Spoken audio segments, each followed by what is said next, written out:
दोस्तों, जिंदगी का सबसे कीमती दौर कौन सा है? कुछ लोग कहते हैं बचपन, कुछ लोग कहते हैं जवानी, लेकिन सच ये है कि 14 से 15 की वो एज जहाँ से आपकी पूरी लाइफ की दिशा तय होती है, यही वो दौर है जहाँ आप तय करते हो कि आने वाली जिंदगी में खुशियाँ होंगी या परेशानी। यही वो दौर है जहाँ आप तय करते हो कि अमीर बनोगे या गरीब। यही वो दौर है जहाँ आप अपने सपनों की नींव रखते हो। लेकिन अफसोस की बात है, कई लोग इस एज को हल्के में लेते हैं। वे सोचते हैं अभी तो बहुत समय है, आगे देख लेंगे, और जब तक उन्हें होश आता है तब तक उनकी उम्र निकल चुकी होती है। फिर जब वे 40 से 50 की उम्र में पीछे मुड़कर देखते हैं तो सिर्फ पछतावा ही हाथ आता है। काश उस टाइम मेहनत की होती, काश उस टाइम सीख लिया होता, काश उस टाइम कुछ कर दिखाया होता। लेकिन उस उम्र तक उनके पास ना तो हिम्मत बचती है, ना ही शरीर में ताकत, और ना ही उतना समय है कि वे नए सिरे से शुरू कर सके। उनके पास सिर्फ एक चीज बची होती है, गिल्टी और पछतावा। लेकिन दोस्तों, अगर आप भी इसी एज में हो,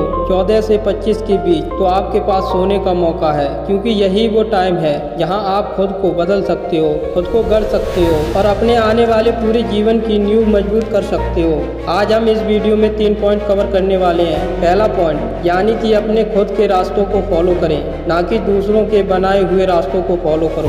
जो यह एज होती है 14 से 25 का गोल्डन टाइम होता है। इसी एज में हम अपना करियर शुरू करते हैं और बड़े बड़े फैसले लेते हैं और बड़े बड़े काम करने का जुनून होता है और नए गोल सेट करते हैं। दूसरा पॉइंट, आपको किसी इंसान को फॉलो करने की कोई ज़रूरत नहीं है, क्योंकि मंजिल आप हैं तो रास्ता भी आपका ही होना चाहिए। कि मंजिल भी आपकी है, चलना भी आपको है, जो मिलने वाला है वो भी आपको ही मिलेगा।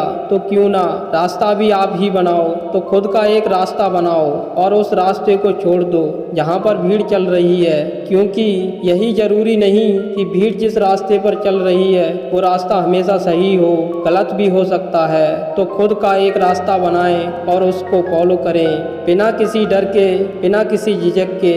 वो लोग फालतू की चीज़ों के बारे में ज़्यादा सोचते हैं जो हमारे कुछ काम की नहीं होती, और इन्हें इग्नोर करो और अपनी लाइफ में आगे बढ़ो। आगे बढ़ना ही हमारा कर्म है। तो तीसरा पॉइंट, दोस्तों, पैसा कमाना हर कोई जानता है, लेकिन असली समझदारी उस पैसे को इन्वेस्ट करना।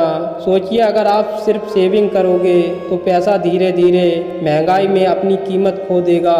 लेकिन वही पैसा अगर share market, mutual fund, gold invest, किसी छोटे मोटे बिजनेस में इन्वेस्ट कर दिया जाए तो वो आपके लिए दिन रात काम करेगा और पैसे से पैसा बनाएगा। याद रखो, सेविंग से सुरक्षा मिलती है, लेकिन इन्वेस्टमेंट से आज़ादी मिलती है। इसलिए कमाई का एक हिस्सा हमेशा सही जगह इन्वेस्ट करो, ताकि आने वाला कल सिर्फ सुरक्षित ही नहीं बल्कि समृद्ध भी बने। जिंदगी का सबसे बड़ा सच क्या है जानते हो? रिस्क लेना मुश्किल है, लेकिन रिस्क ना लेना उससे भी बड़ा रिस्क है। 14 से 25 की एज में अगर आपने रिस्क नहीं लिया तो आने वाले समय में अपनी प्रॉब्लम, अपनी फैमिली की प्रॉब्लम, सारी जिम्मेदारी आपके सिर पर आने वाली है। अगर आपने इस टाइम रिस्क नहीं लिया तो आप जीवन भर कुछ नहीं कर पाएंगे, यहीं के यहीं रह जाएंगे। फॉर एग्जाम्पल, अगर किसान बीज बोने का रिस्क ना ले तो फसल कैसे उगेगी? अगर बिजनेस करने वाला नया कदम उठाने का रिस्क ना ले तो तरक्की कहाँ से आएगी? डर सबको लगता है, लेकिन जीत उसी की होती है जो डर के बावजूद कदम बढ़ाता है। याद रखो, रिस्क लेने वाले को 2 चीज़ मिलती हैं, या तो कामयाबी या तजुर्बा। लेकिन रिस्क से भागने वाले को सिर्फ पछतावा मिलता है। तो अगली बार जब मौका मिले, रुकना मत, रिस्क लेना, क्योंकि रिस्क के बिना सक्सेस की कोई कहानी नहीं लिखी जाती। तो दोस्तों, वीडियो अच्छी लगी हो तो इस वीडियो को लाइक करें और चैनल को सब्सक्राइब करें और हमारी वीडियो को ज़्यादा से ज़्यादा शेयर करें। मिलते हैं अपनी अगली वीडियो में, तब तक के लिए बाय। जय हिंद, वंदे मातरम।